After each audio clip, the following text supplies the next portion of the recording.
আসলে আপনাকে আমি ভাষাগতভাবে এই বিষয়টা আপনাকে বোঝাতে পারবো না। এটা একটা অন্যরকম অনুভূতি।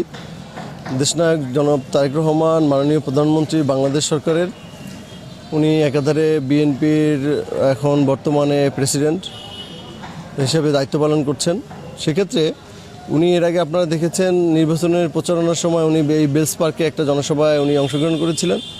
বিপুল সংখ্যক সমাগম হয়েছিল। তার মাধ্যমে বহু বছর পরে, প্রায় 20 বছর পরে বরিশালের মানুষ ওনাকে প্রত্যক্ষভাবে দেখেছিলেন।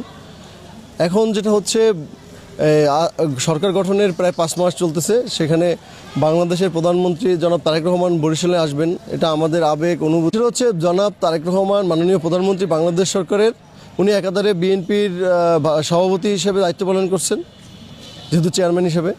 তো এর আগে উনি এসেছেন নির্বাচনী প্রচারণায়, তখন বিএনপির চেয়ারম্যান ছিলেন। এখন উনি মাননীয় প্রধানমন্ত্রী বাংলাদেশ সরকারের। তো উনার প্রধানমন্ত্রী হিসেবে বরিশালে এই প্রথম সফর। যেহেতু আমাদের বরিশালে আসছে, আমরা বরিশালের যুবদলের আমি একজন কর্মী হিসেবে আমরা অধীর আগ্রহে তার এই সফরকে জন্য অপেক্ষা করছি।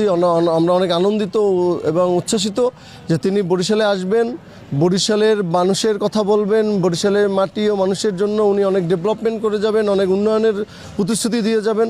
আমাদের অনেকগুলো প্রজেক্টের ব্যাপারে আমাদের আছে, যেমন 6 লেনের কথা বলে, বরিশাল ভোলা সেতুর কথা বলে, আমাদের পায়রা বন্দরের কথা বলে, এখানে অর্থনৈতিক অঞ্চলের কথা বলে, ইপিজেডের কথা বলে, অনেক ডেভেলপমেন্টের বিষয়গুলো আছে যেখানে আমরা অবহেলিত।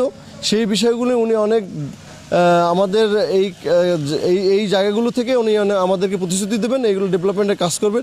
সবচেয়ে প্রায়োরিটির বিষয় হচ্ছে আমাদের যদি পায়রা পোর্ট বন্দর সেটাকে ফুললি যদি ওপেন করা যায়, এটাকে সচল করা যায়, তাহলে বরিশাল বিভাগের চেহারাই পরিবর্তন হয়ে যাবে। আপনার 20 থেকে 50 লাখ লোকের এখানে কর্মসংস্থান হবে, এখানে ইপিজেড হবে, এখানে অর্থনৈতিক অঞ্চল হবে। তো আমাদের চেহারাই চেঞ্জ হবে। আমরা চাই এই জিনিসগুলো উনি আমাদের কাছ থেকে শুনবেন এবং এই প্রতিশ্রুতিগুলো রক্ষা করবেন এবং সামনের ডেভেলপমেন্টের ব্যাপারে উনি যথাযথ ভূমিকা পালন করবেন, এই আশাবাদী আমরা তার কাছ থেকে আশা করি ইনশাল্লাহ।